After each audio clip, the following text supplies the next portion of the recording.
Jesus. Oh Jesus. Oh. Oh. Oh. Okay. Is it working? I see. My brain is just scrambled. Jesus. I see the bar. I see Brandyn, Brandyn, are you okay? I'm not. Okay, wait, don't yell at me. Don't yell at me. nsfwonks. Yeah. I just wanted to make sure that the show, is it on? Yeah, we're on. We got people watching. What's the matter, Brandyn? I don't understand. I've never turned the show on before. You've never turned the show on before? No, I've never turned on the show before. Usually, she does the button. She does the button usually. How long did it take you to turn the show on, Brandyn? I started at like 10 a.m. At 10 a.m.? Oh, yes. I don't understand. Wait, is Rachel? What? What? He started at 10 a.m. because he had to learn. I don't. He had to learn? You couldn't just show him? I thought you could could make him show him how to turn on the stream. He's never going to learn about the importance of adversity, triumphing over it. He's never going to learn how to do things for himself. He's not going to learn how to think analytically or be an independent, strong American man. He's going to do it himself. I hate the Jews. I don't even know what anti-Semitism has to do with this. I just wanted to hit a button and the mouse was glowy and it kind of itched my fingers when I used it. It was all on my palm. I had to go and get like some Dove out of the thing, like the lotion, and I was out and I had to go to CVS. And then I forgot my mask. I had to go back home and get the mask. I just don't see the point of making him struggle for 6 hours if you knew the answer the whole time. I asked her for like 30 minutes. It builds character. I will never apologize. I'll never apologize for forcing my beautiful adopted son Brandyn to learn for himself. I will never apologize for hating him. And I will never apologize for my hard R's. All right, Rachel has been hard R's. It's over. This is bad. Yeah, so Bean Dad. What the hell is going on with that? That was like my favorite main character in a minute on Twitter. Like, that's so amazing. It wasn't just like... We need a spreadsheet with each day's main character so at the end of the year we could just be like, remember Bean Dad? Right. A year from now. Right. I swear, I want to stop doing like political news. I just want to be drama alert for like left Twitter. Maybe that's a better thing at this stage. Was it fucking extra? No one needs that other guy that is popular for doing drama on Twitter anyway. He sucks. We all know who I'm talking about, and he's a bad person who defends bad people. Yeah. So why not me? Listen, I'm telling you about Bean Dad right now. All right. Well, here's the thing. You've got to explain. Slow down. What is Bean Dad? Okay, so John Roderick of The Long Winters, famous mostly at this point, I think, for just being the guy who wrote the McElroy Brothers intro theme for My Brother, and Me. He posted this like 70 tweet thread about how he psychologically tortured his daughter into opening a can of beans. And this was some real sick shit. Like this was something out of Saw, except a G-rated version of it. Yeah, is what I would say. It was gross. It was weird. It was not the kind of thing to be proud of as a parent. Absolutely. No, super bad. They're not in a headspace to learn. That's not how kids work. This child is incredibly agitated, and you're just like tormenting her. The funniest. Wait, I gotta point this out. The funniest thing is that in the second tweet, I believe he says, "I realized that this was a teaching opportunity, and I had to help her learn." You didn't help her. You sat there for 6 hours watching your daughter cry and refusing to help her. That's the funniest part to me. Honestly, this is a perfect microcosm of a white man projecting his guilt and making it somebody else's fault that he feels guilty, right? Because what he felt initially was guilt that he hadn't taught his kid to open the beans. But he couldn't just like say he was wrong and say, you know what, you're right, I should have taught you how to open the beans. Here you go. No, he had to turn it into something he did intentionally. Like he was actively cultivating character in this kid. Rachel, your guys are just way lost, man. You got to go and rein them in. Look, go work. Given up. We've already discussed this. Yeah, I'm not know. doing it anymore. I have helped enough white dudes along in their journey. I don't need to be anybody's free therapy anymore. It's good. And Beans Dad, if you're not divorced yet, you sure will be.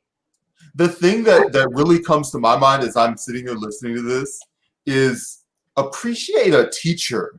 Because what school did you go to that took 6 fucking hours to learn a single task? Like, if I am spending my time trying to train anybody in life to do anything, and it takes 6 hours, that means that, especially if it's like a simple utensil, like I'm trying to teach someone how to use a spoon, and it takes me like 6 hours to use like a rolling pin or like a toaster. That's an entire workday. So at some stage, you've gone from like building the child to like you just are inefficient as a teacher by any real way to measure the shit. Well, yeah, also, when you're talking about doing something physically, let's talk a little bit about the science of why this guy is an asshole, right? When you are trying to teach somebody to do a physical task, you want to be showing them. I hear that banner coming up, Rachel. Huh? For Kennedy, I hear typing. Oh, Kennedy's typing. Yeah, I'm not typing. So, like, when you're trying to teach somebody something that involves movement, you want to show them with your body because we have these things called mirror neurons, which when we watch another person performing a physical action, fire off and basically practice doing that action in our heads for us. That's right. So if you want to teach somebody something that they're doing with their hands, you show them. You don't ask them just to logic their way through it like you're fucking Descartes or fucking Kant. Like, you don't do that. There is no pure logic here. Like, you just have to teach people as the animals they are and lean into their strengths. Kennedy. Leaning into people's strengths. We have enough adversity without our parents being dickheads. All right, Kennedy, you've got to take. I want to hear it. Literally, no one would ever learn this way. This is the baffling part. No, the first person to ever invent the can opener, John Jay Can Opener, wouldn't hand it to somebody and be like, you figure it out. They'd be like, hey, here, let me show you my invention. I know it's gonna, you're gonna look at it. You're not gonna immediately know how it works, but it's gonna change your life when you realize how it works and you watch it open this can. No one has ever had to learn to use a can opener this way, except for this idiot's daughter. No, because, and this is not from like a scientific perspective, but just from a sales perspective. Whenever you want to show something new to somebody, there are a bunch of stages of familiarity you need somebody to get through before they can engage with it. And first, obviously, is like basic awareness. And also, it's like understanding the nature of that thing, understanding that it can help you with a problem. So if you've ever seen any infomercial, you will find that it is programmed like in the steps of familiarity. What's the problem? How does this solve it? What makes this a unique solution to the problem? And basically, you're just slowly honing in on the conclusion of, I need this product. So with a can opener, what is it, Rachel? Go ahead. You go. If you've got a can opener, you bring up the can, you go tunk tunk, and then you go, can opener. And it works like this. And you click it on, and you turn it, and you twist it, and then you make them do it. And then within like 45 seconds, you know that they've internalized what you were trying to teach them because they do it after you showed them how to do it. But like, this is not rocket science. We shouldn't need the 3 of us who are like fucking smart people. Here's how to explain something to. I have to explain to you like a child how to explain something to a child. That does not make no sense. How much of it do you think was just that he was not like verbally intelligent enough to give his kid verbal hints? So he just went, figure it out, be strong, because he also couldn't admit that he didn't know how to explain it to her without showing her. But at that point, he was too far in, right? Like, you got to double down. I just want to say, too, this is not a survival skill. Like, even if you wanted to make certain kinds of arguments about, like, because this part of this whole thing, he kept calling himself an apocalypse dad, which no one does that on Twitter except for suburban white guys who think that going through 2020 is really the worst thing because their kid was with them. Oh my God! Like, Christ. Woo! That's what it is. It is. So these motherfuckers, they think that there is some kind of like primate alpha deep down, and that they're like teaching their children to be strong survivalists in the apocalyptic era. Let me just tell you one thing right away. When the apocalypse comes, canned food will be out in about 3 years tops. It'll be gone and it won't exist anymore. All right. So knowing how to use a can opener is not a fucking survival skill. And so even if you wanted to be like, I'm an anarcho-primitive apocalypse dad, I'm going to teach my kids to survive anything, you're still not doing that, you dipshit. They're thinking like it's problem solving. Like once I've opened a can for myself, I can do anything. But also, you know how specific a can opener is? It's not something that has a lot of utility in other areas of your life. Like it's not like you're teaching a fundamental block of like PEMDAS or something from math class. Right. I mean, I can see, even from like, if you want to talk about teaching like basic mechanics, right? Like that's a valid thing to try and do with a can opener. A can opener is a great way to explain like how cogs work. Rachel. But you tell them. You tell them how to do it. You explain it to them and show them in real time at the same time, because that is called synthesis. Okay. And it's both. You teach them all at the same time. Did you go to Sidetrek as a kid? Oh, hell yeah, I went to Sidetrek as a kid. That shit was magical. Take your kid to Sidetrek instead of... It's actually the Children's Museum now in Atlanta. Yeah, that's correct. Yeah. Oh, yeah. Take them to one of the science museums where they show them how a pulley works and all the other good stuff. Yeah. Instead of being a little cheap asshole teasing your child with a dollar store utensil. I'm glad that Twitter for once got like a good target and got rid of that guy. Not to hear from him anymore. You know, if nothing else, I know for sure I am not the worst parent on Twitter.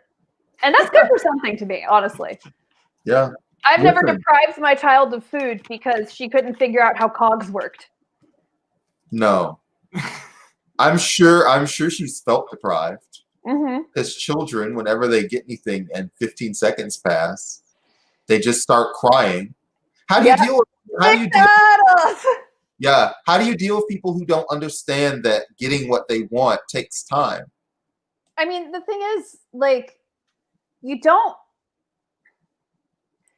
teach people how to think about things by making them do it by themselves, right? We give each other strategies. We teach each other strategies for how to approach the problem. That's a big thing we do here, right? We're not telling people what exactly they should believe. We're saying, like, here's how you evaluate this question. And we do a lot of that on purpose because it's more useful than just telling people how to do things. But if you're giving somebody nothing and you're just expecting them to, like, I don't know, manifest it off of the tabula that they exist in, where like they have these apparently platonic forms of how fucking can openers work or whatever, that they should just be able to tap into. Like, that doesn't work. But honestly, my favorite thing about Bean's dad really was like, they just had to go back like 15 tweets to find like anti-Semitism, actual slurs. It was amazing. Actual praising Hitler. Yeah. Don't forget that part.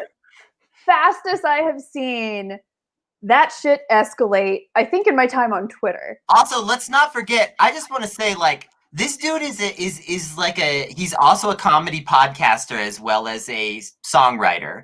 Yeah. And so he is known for going on podcasts and telling slightly exaggerated stories and things. And when I first read the thread, I felt like this feels a little satirical. Right. This is a bit, parts of it up, and it's a bit. Right? But no, he doubled down in tweets and was like, everything I did was fine. Y'all are tripping. I'm a good dad. Like, literally, like, he literally doubled down and just said, yes, I did all that stuff, and it was good, actually. Where do these people get their positive affirmation from? And can we strip it away from them? Because, like, it just seems like the kind of person that would, like, even think that and tweet it openly, like... has just never interacted with anybody, and they're just in a cocoon of positive reinforcement for some crazy bullshit. Because if you're getting away with that and you enough to brag about it on Twitter, like, what the hell are you doing in your real life, dude? Like, how are you treating people who work for you and shit? Well, that's how you treat your child. That's why I say he's gonna get divorced, because like that is the kind of weird, selfish, toxic masculinity that just it gets men divorced. He will be divorced. It will happen. That's hardcore weirdo shit. Yes, like hardcore weirdo shit. Listen, everybody, we're gonna take a quick 60-second break. When we come back, we'll talk about some more important hardcore weirdos. Okay. Or maybe more hardcore weirdos. Politics is full of hardcore weirdos, so you're guaranteed more hardcore weirdos after the break.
So Alphabet is unionizing, maybe, or at least they're trying to. They might be. And this would include Google and all the other subsidiaries, as well as at least some contract employees, although exactly what that means is still a little unclear, like if that would mean YouTubers, for instance, who are technically contract employees of Google. Right. Boy. So the YouTuber union will never work. We're way too busy trying to dunk on each other to ever unionize. Yeah, there's no like you know, I had I don't want to go into specific industries, but I've known people who worked in industries that are just like, it's so the atmosphere is so competitive between the workers because they're in that semi-freelance and semi-professional, you know, thing where there's like a hierarchy. Yeah. That it makes it the nature of the work like makes solidarity very difficult. And obviously there are professional sports leagues that have unions. Yeah, hold on. Hold on. I need the Soviet national anthem in the background. Oh goodness.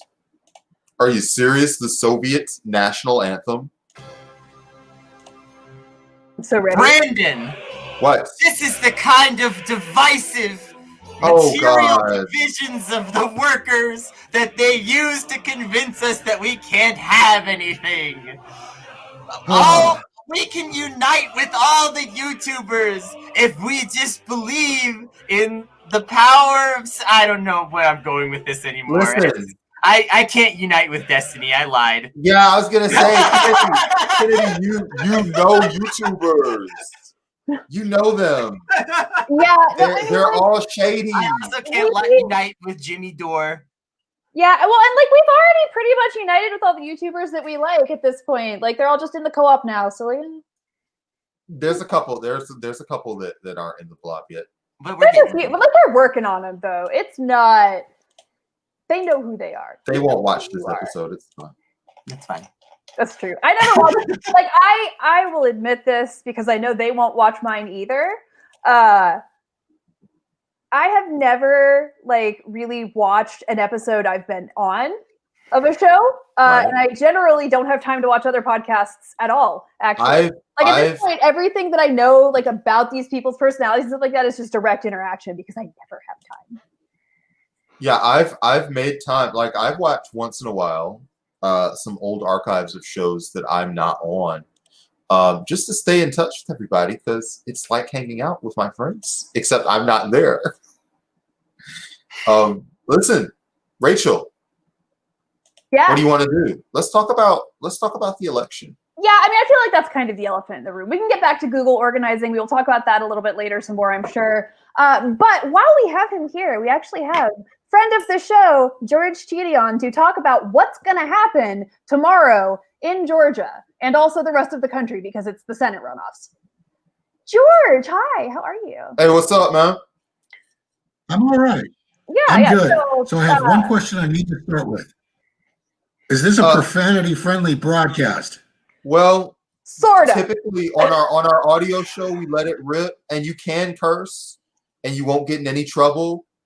But if you could drop no F-bombs in particular. Yes. It's just everything around me inspires invective and bile. I mean, we try not to curse too much on YouTube, but we end up cursing a lot. So just let it rip. Let it rip. It's okay. We're not making that much money. I mean, we're not like at risk of losing sponsors or anything because we don't. So, go wild. For folks who don't know him, George is kind of the secret keeper in the city of Atlanta and Georgia politics generally. George is this guy that knows absolutely everybody and also writes very cool things. Do you have like a permanent position anywhere, or do you still just do bylines? Funny that you bring that up.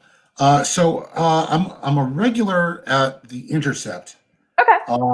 I have a weekly column on Decatur-ish, and I've got a monthly show on Fox 5, which is shocking, like where I talk about police reform issues. Like it's sort of a social justice thing. It's yeah. George and I have been friends since way before I started a podcast, actually.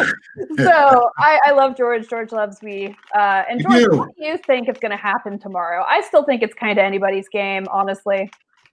So anybody who says that it's in the bag for either candidate is just lying and wrong and telling something. Yeah. I think it's 2-1 that Ossoff and Warnock win. I think there's a 1 chance in 3 that there's a recount situation where it's within 0.5 point. I think the most likely result is that they both win. I think there's a small chance that Warnock wins and Ossoff loses. I think there's a substantial chance. I think there's a real chance that they both lose. I mean, yeah, and I think that was true with like Biden and Trump as well. Yeah, it'll be very interesting. I think they've got a better chance than not of winning. It feels like the city, Fulton DeKalb, has just been absolutely blanketed. Never seen anything like text, this in my life. With mailers, with postcards, with signs of trucks. You can't go into a gas station without the pollution that this thing is causing. Yep. We need the Green New Deal like 8 months ago because they're just destroying the habitat. It's very wild. Yeah. So it feels like as much as money can get human beings to vote, then the maximum possible amount of money I feel like has been spent on Ossoff twice, by the way, in his life through whatever merit came from that. We will never see this again. Yeah. Yeah, probably we will never not. see this again. Well, like $400 million in a runoff. This is like a presidential election. It is a perfect microcosm of how bad things have gotten electorally in our country, honestly. And I obviously, I know you and I have sort of differing opinions here on certain strategies, and I will encourage you to voice yours as well. My broad perspective at this point is we are at the very least 12 to 16 years away from having the kind of electoral power we need to really overthrow the Republican Party. And at this point, perhaps got like 8 to 10 years to get our shit together. Yeah, so we have like way less time to get this done than I think it's even possible to do. And I have been encouraging people to start thinking of alternative routes to power building. Yep. I'm curious, George, what do you think this election will need going forward? So let's assume, for the sake of discussion, that Warnock and Ossoff win. Let's just say that happens.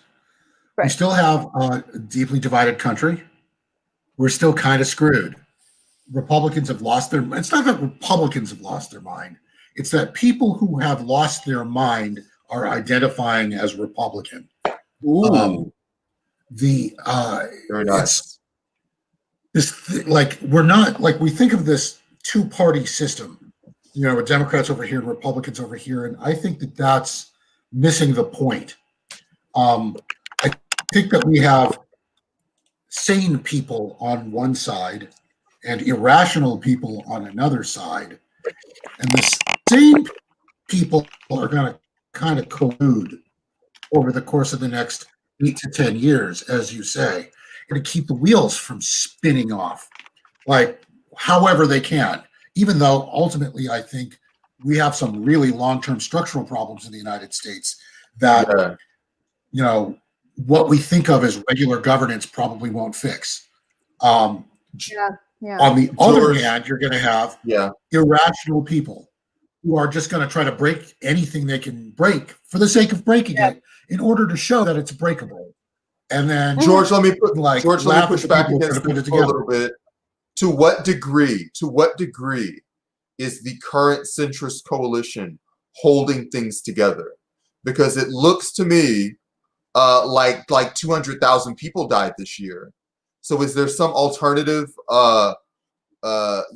phraseology that we're looking at from either the past establishment, or I guess we've got an incoming establishment with Biden, and it doesn't seem like there's a huge policy difference on how they're going to handle this COVID stuff, aside from maybe some PSAs where the president says to wear a mask. So I think you're giving short shrift to just how screwed up the Trump. There's no way to describe the Trump administration as centrist or moderate or normal. Like, these are not, like, Biden and Romney and Kemp, believe it or not, are all to some degree on team sane. Like, I don't like Romney's politics. I don't like Kemp's politics. I don't like Raffensperger's politics. I mean, to what extent did Kemp come over to Team Sane because Donald was kicked out? Kicked him out. Yes, that was the Cobra guy. They bullied him off the team. Now he's going to the other dojo. Correct.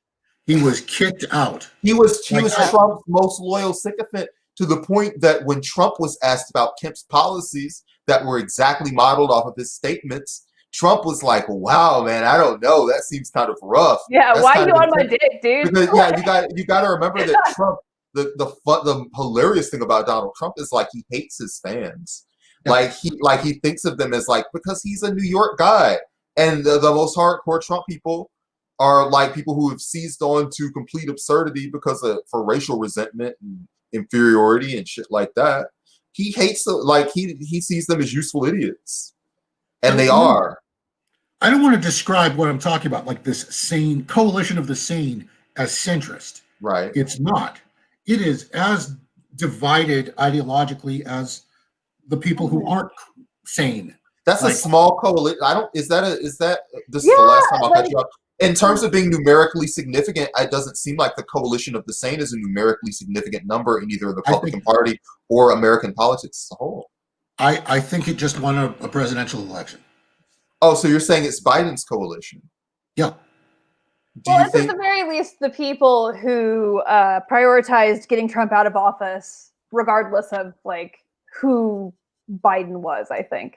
Sure. I don't think they gave a shit who Biden was. Yeah, and I can definitely see your point about there being basically, like, the people who recognize how threatening Trump is immediately to the country and the people who don't. I disagree with you, though, that that's necessarily a good predictor for agreement on certain strategies, you know? Sure. As you know, voters and leadership are all irrational. We're all irrational. We're all biased. We're all sort of selling something here. But I feel like there are a lot of people who are kind of drowning right now for whom that's just not good enough. I completely agree with you. And it's actually one of my biggest sort of problems with the Democratic Party right now is they have lost sight of where they came from, right? We have the New Democrats who are sort of controlling the Democratic caucus in Congress, and we have a handful of progressives who, to varying degrees, you know, want to push us left of, I don't know, Pinochet. And I think, you know, the way the Democratic Party generally has reacted to that progressive wing, to the leftist wing, has been more destructive than anything, actually. You know, I feel like they have done a really terrible job of coalition building with the majority of the base, right? We see, like, if they really wanted to win over their own actual party, they would probably be putting things like legalizing marijuana or Medicare for all on their stumps, in their platforms, and they voted it down in spite of both of those having like super majority approval among Democrats. So when you feel like it's the party of the sane, I don't know if I buy it exactly. Listen, no, but I think both of y'all are right to a certain extent. Like, Biden ran this thing by and for old conservative white people. I would argue that. I'm not quite agree with that. And while people of color were often like used as foot soldiers in this, they're not like in central positions in terms of the political advisory for Biden's administration. Well, point them out. I don't know if I believe that. Point them out on the selection committee. I mean, yes, it's a very diverse cabinet, and that's cool. But in terms of the actual selection committees, so the people who are wielding power, like the folks who are driving the agenda right now, are disproportionately African American. Like, at least that's what I'm seeing. Look at, we never mind Kamala Harris, never mind Kamala, like, never mind. What are things that the Black community demanded this year that are being taken in by the Biden administration? So the thing that I've been looking at, the thing I'm sort of keying on right now, is this equity issue, like financial equity, homeowner equity. I didn't hear a lot of protests about homeowner equity this year. I didn't see anybody getting shot over. It's not something that people were like standing in the streets about. So who were these people? Were they lobbyists? Were they senators? Who in the Black community was talking about homeowner equity this year? Oh, Jesus Christ. Holy shit. Like, you get into the neighborhoods, around Atlanta. Oh yeah, no, I'm saying in Atlanta. I'm asking that's the thing that's the first fucking thing that they do. Yeah. I'm swearing and I'm sorry. But no, you're good. When you get into like old Black neighborhoods in Atlanta, like 98% Black and they all vote, like homeowner equity is like the thing that they start talking about. Well, there's a divide within the African American community between younger voters who tend to be more progressive than their parents, who are asking for things that their parents aren't, and older Black voters who are the ones who are responsible for Joe Biden winning the primary, like, who have very different sort of financial and social requests.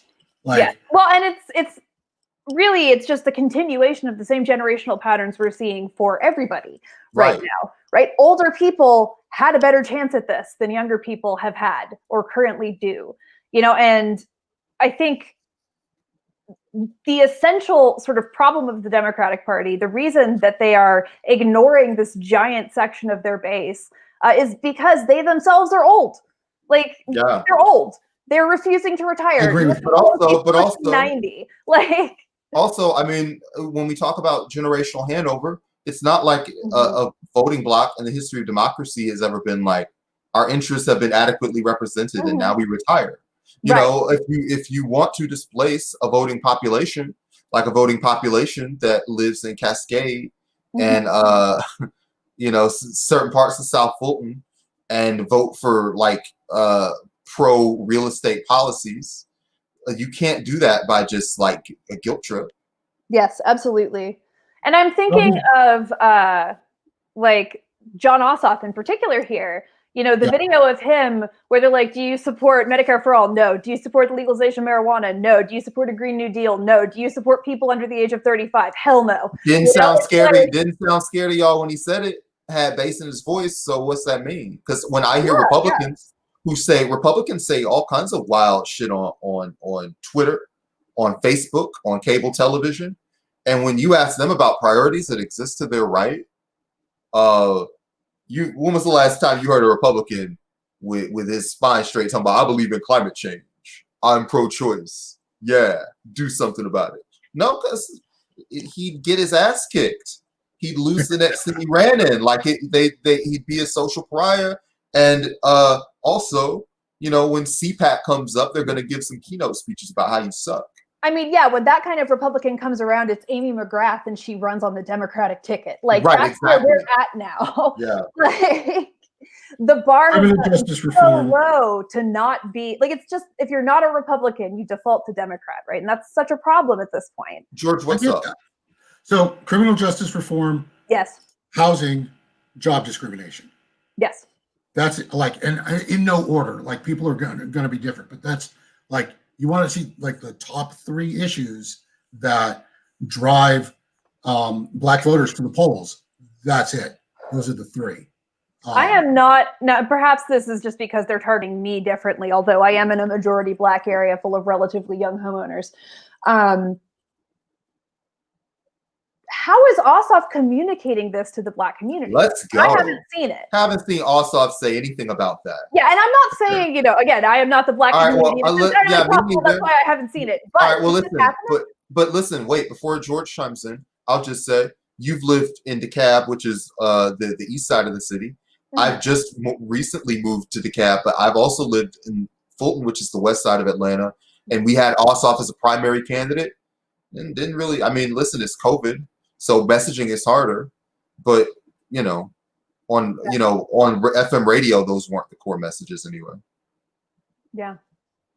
But I mean, George. So, I'm not going to tell you. I'm not going to sit here and say I'm listening to John Ossoff. Like, yeah, keep your specific. No one is. That's I don't really give a shit. Nobody is. George, go ahead. Yeah, like I mean, the truth of the matter is, I don't actually give a shit. Like because I know I can get to him later. Like the fact of the matter is, like the guy he's running against is corporate America incarnate. He's the avatar of. Absolutely. He's scum. Well, and this is something I know you and I should be in jail. over. Yeah, absolutely. Absolutely incredibly evil people that shouldn't be anywhere near power, but that's the kind of system we have. Yay. I know this is something you and I have bonded over many times, right? Like politics as a narrative, right? Like what is the story the Democratic Party is telling people right now? And as far as I can tell, it's still a continuation of this "we're not them" sort of messaging style, which You're is not wrong. Like, I am. Although it's better than what they're doing, which is it's the same thing. No, they make them seem so much cooler. Are you kidding? Are you kidding? Like I was watching like an actual communist from Cuba. That's guy's cool as hell. good. Yeah, how much he was. Absolutely.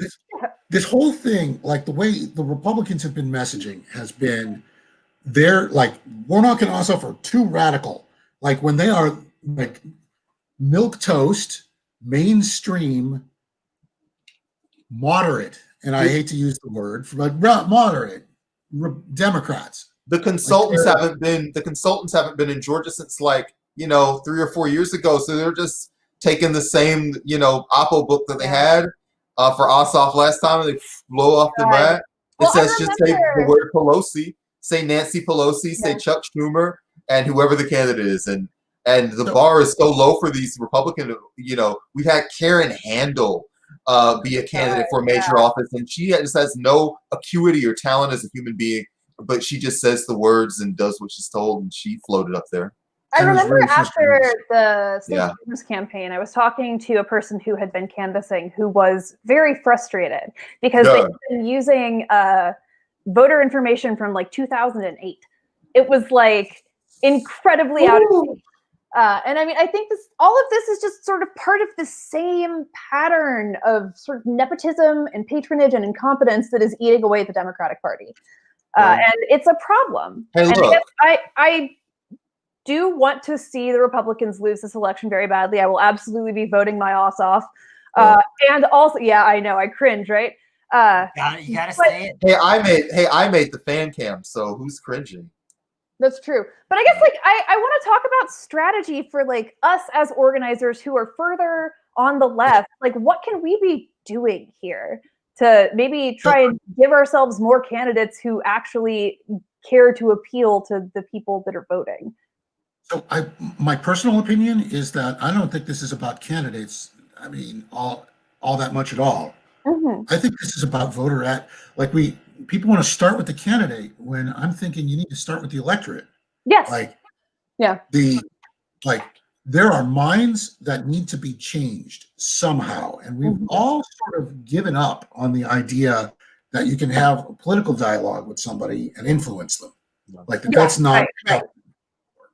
Like, we just sort of assume once you've got a basic demography and a basic sort of 5 forces psychological profile of somebody, you know who they are, and that's who they're going to be, and you don't even bother trying to make an argument. You just try to trigger them somehow. Yeah. Right. And for progressives, I don't think that's going to work. I don't think that's. I think you need to create more progressives. Yeah. Is this a George Lakoff thing? Is there language we need to be using to create a moral framework, or is this more about infrastructure and building certain things out to get to people? I don't think it's an either or. I think it's both at once. And the language is important, but you have to understand where people are and then get them to where you are from where they are, and not start where you are. Right. Right. And I'm telling you this like you don't know it. I mean, I'm just sort of. No, but listen, but everybody in our audience doesn't, and there are people all the time watching this stuff for the first time and we try to have, if there's any conversation for us to constantly be having for the first time with people, it's what things can they do to leave the internet and get involved and go find some actual friends actually working on this. What does Kennedy have to say about this? Well, I think it's all really interesting because here in New Mexico, we flipped a congressional seat in 2018 that is now flipped back. And it just really illustrates to me, if you flip a seat with a mediocre Democrat, but then there's no other work to be done to actually do the follow-up of shifting that district, it doesn't really shift in a lot of cases.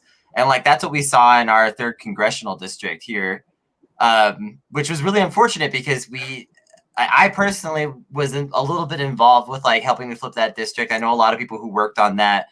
And I feel I'm a little concerned that, there could be some of the same problems here if there's not significant on the ground work of education to sort of follow up on that. Because when people see these moderate Democrats that don't represent them, and there's no one there to explain to them why this might still be better than having the Republicans in, and how we can make it even better in the future by electing even better people or things like that. I don't know. It just seems like a lot of people just get even more disenchanted afterwards. And that's my biggest concern for y'all right now, is that people are going to be even more disenchanted after Ossoff is a huge turd, or something like that, unless, like I say, if enough work can be done to sort of convince people of where, that this is a step in the right direction and why and how to build on it.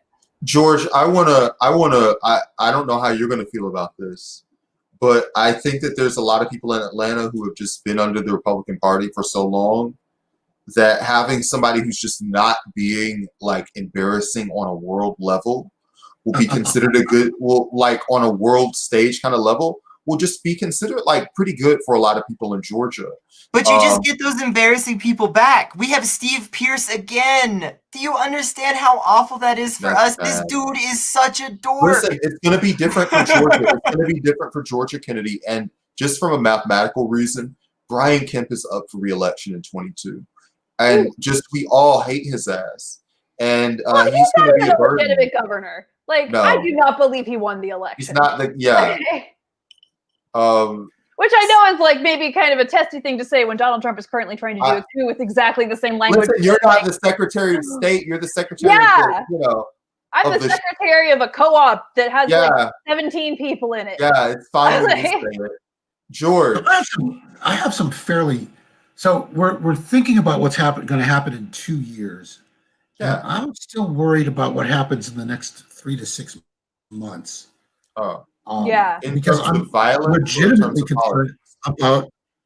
legitimately concerned about political violence, and I don't think, no matter what's going on, I'll take Biden over Trump, but I'm fully aware that I don't think he or any like politician that you and I could name is fully prepared to try to manage a country that has experienced significant political violence. Nobody has the experience for that.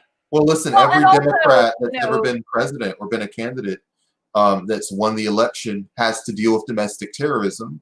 Every time. Name a Democrat that's been president that hasn't had like domestic terrorism.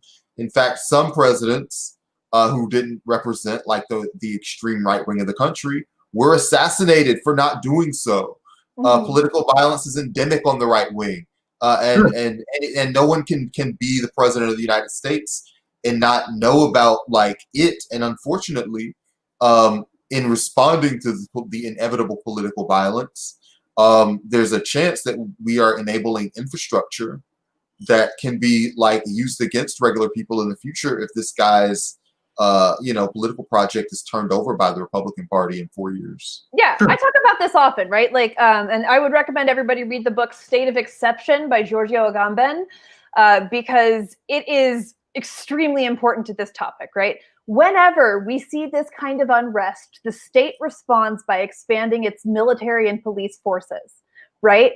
This happened with Occupy and Obama, where there was this massive increase in the militarization of police stateside because of the Occupy protests as a direct response. And to an extent, we are sort of bracing against this after the uprisings over the summer, right? And like, for example, Ted Wheeler getting reelected, right? In Portland, like that's continuing to expand the power of the police state and its allies, right? And we should expect that. And we should also, unfortunately, fight it. Because that which can be used to protect us can just as easily be used against us and will more often than not be used against people who are insurgent on the left. Rachel, sounds like you're saying woke cops. I am saying woke cops. Yeah, we need to give all of the cops, we need to make all of the cops read Our Prison's Obsolete and State of Exception. And then everything will be fine because we'll have put them through this program where they'll have, talked about feelings and inequity and how they themselves are complicit in a system of horrific violence and oppression. Sounds good. George. Yeah. You said that with a straight face. It's just sort of like, I'm sort of. I mean, doing wild stuff with a straight face is my job. I'm a shock job. That is, yes. These folks just that. So I'm pivoting away from political coverage, although you really can't get away from it. For the next year, I'm going to be writing about what caused Atlanta to have a 50% increase in its murder rate over the last 12 months.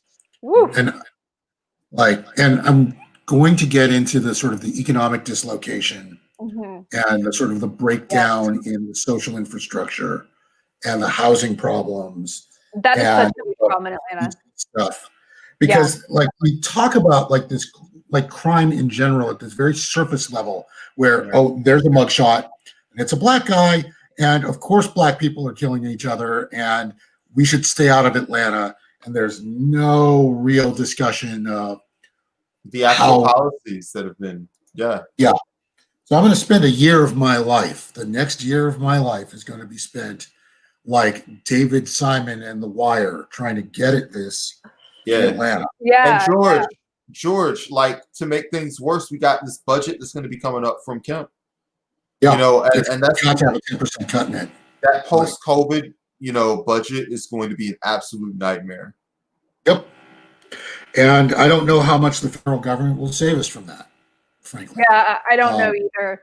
And actually, that brings me around to the thing I wanted to ask you as we were closing this segment today. If the Democrats both lose, who specifically should we blame? Who should we be calling to yell at them? Good closer. Good idea. Well, you should start with the candidates. I mean, yes, and their consultants.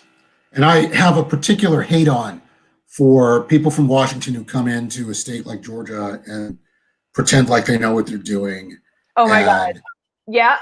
Yeah. Like, Let's talk about why the Bernie Sanders campaign didn't nail it in Georgia. Yeah. Listen, whenever there's something that goes wrong down here, you can blame some weird white people. Honestly. Honestly, okay. If they don't make it, like it's the electorate. Like nobody wants to say, "Oh, the voters are wrong," but the voters are wrong. Yeah, like they made a mistake. They are. But I feel like we, as leaders in the community, as organizers, that's our job, right? We're the ones whose job it is to persuade the electorate, and if they are not persuaded, it's our failure. You know. I don't feel like I don't have a goal. Who do you yell at if the Georgia Senate race is Yeah, Rachel, who are you yelling at? Go to the mirror, Rachel. You go in the bathroom and you stare right at your own face. Is that what you're doing? Rachel, you didn't do enough, Rachel. You're slime. You're a little piglet, Rachel. I can't believe you. You did this. You did this, Rachel. This is your fault because you didn't say nice enough things about John Ossoff on Twitter.com. Meanwhile, I'm looking at the mirror. That's really not what I'm saying. What I'm saying is, I know. There's only so much you can do to convince. Like, there is no way that you could say that an insufficient amount of effort was expended over the last 3 months to make an argument. Right. Like, this guy is true. Everybody has been showing up here. Yeah. This got the maximum possible saturation. Nobody can say that nobody was told what was going on. Yeah. And like in terms of the contest of values, could one side have offered more and maybe got more of their voters out? Mm-hmm. I mean, maybe because Kelly's talking wild on the other side. She's got like Warnock like indicted with QAnon. She's got him with the Weinstein people. Like she's just making stuff up at this stage. Yeah. So but if someone is to blame, although I would choose George's, you know, sometimes you just lose and it just happens. You would have to blame Pelosi. It's a soft amount of blame because it's not really a reasonable ask. Because like I said, the reasonable thing is you just lost. But could we have been maybe more aggressive with this 2K and stayed over the weekend? I did not support that at the time, but if we lost, then you'd have to go back and say, hey, maybe staying there over Christmas would have been better. I do have one thing. This is important for me because I've been thinking about this a lot. Over the long time, progressives in general, the left in general, win, given the way the dynamics are right now. And I say that because we're having this conversation. Yeah. If Loeffler and Perdue lose, they will blame George Soros and lizard people. Yeah. And they won't be able to self-correct. Right. They can't. They are so disconnected from reality that they can't recognize when a message that they've tried to deliver didn't land. So they won't adjust. Perhaps like Democrats saying they won't vote for Medicare for all.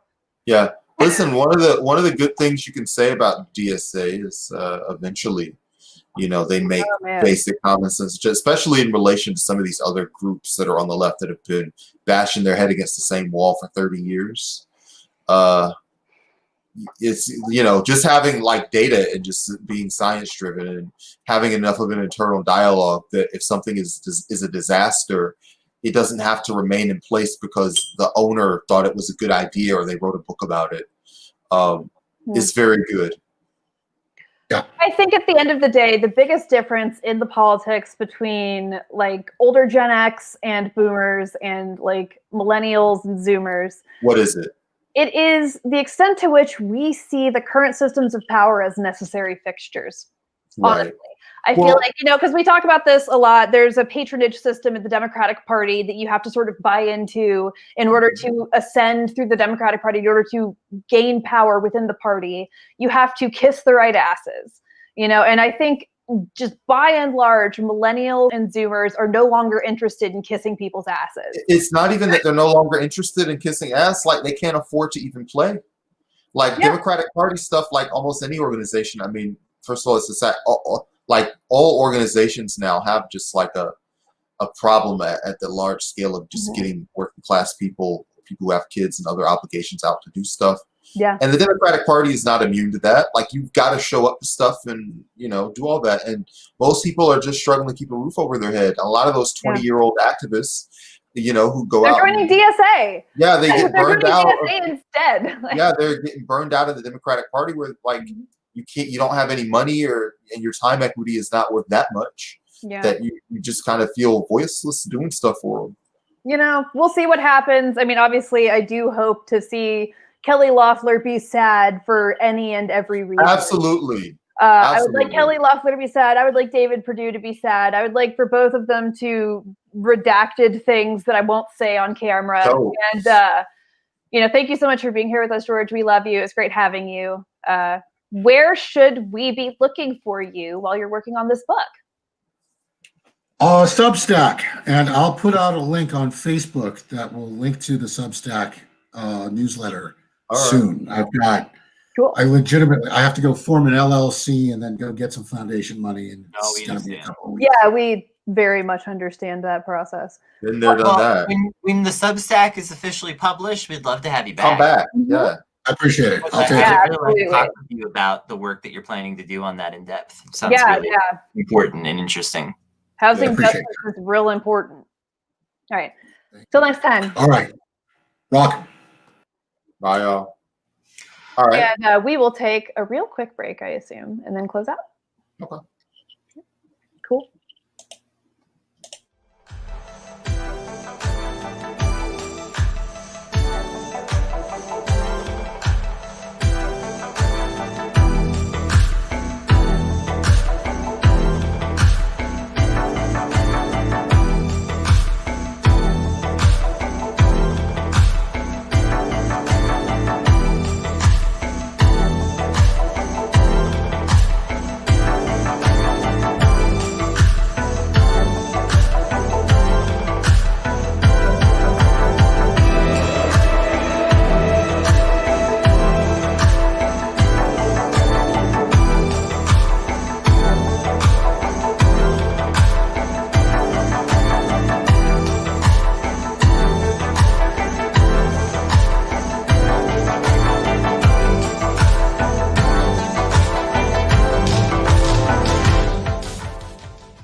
All right. We said we were going to loop back around to Google, but it is also like 5 o'clock. So, well, I want to talk about Google real quick because it's an important story, even if we only talk about it for like 5 minutes. Well, I'll tell you what. How about we record, or we do a little bit here? We'll do like a quick overview, and then our patron content for today can be us going into more depth. Patron content sounds good. That patreon.com/notsafe where you can give us money and you can be an annual contributor instead of having to contribute every month. If you happen to have a glut because you just got your stimmy and you're looking to give somebody $12, maybe us. How much money is that for the annual subscription? I actually don't. What is that number? That's a Ren thing. Ren. Gotta get Ren. I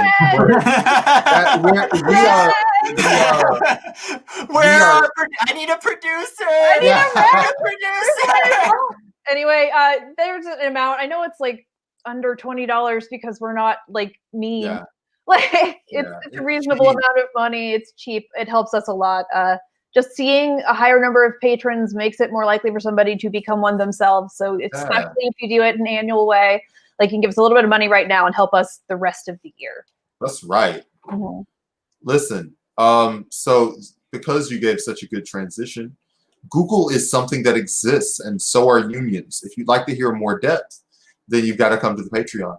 No, I mean, the really quick overview is there are some people who are trying to unionize within Google. We assume it's been going on for a really long time. It has to have been a wild process to try and organize Google without using Google's tools for organizing. That's pretty wild. I am impressed by that, if nothing else.